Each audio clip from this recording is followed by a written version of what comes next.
Hi there, welcome to day 6. And so in today's class we are going to learn what is conflict. Yes, we all know conflict are basically the problems.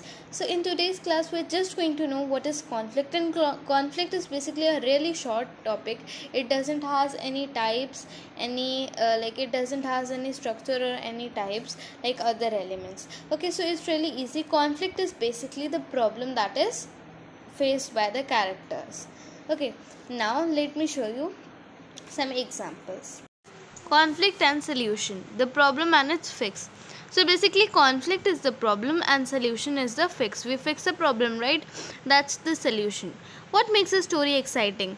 See, now if you see any story, there must be any problem. How we are attracted to a story? How is that story exciting to us? Because there are a lot of problems that the character faces, but does he or she cries? No, they faces them bravely, and they have like many different types to find out the solution. This is what makes us get attracted towards that story.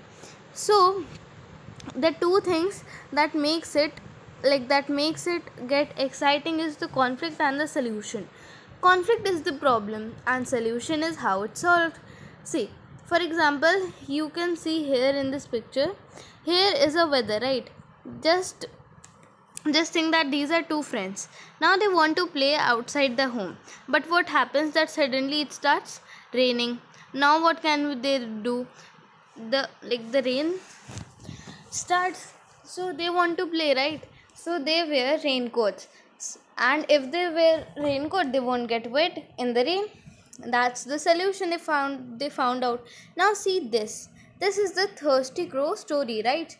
No, leave this cloud one, this is wrong, something misprinted. See, this is the thirsty crow story, right? We all know this. So now I'll give you a question. Can you find a solution and an answer? Sorry, can you find a problem and an answer? Here solution is wrong. Just keep in mind, here solution is wrong. It is can you find the problem and an answer? Okay, this is your homework.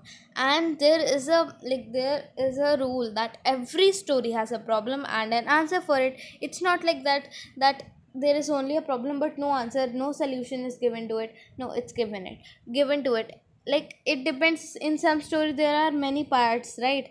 It depends. Basically, if there is any problem that is given, then there is surely any answer for it.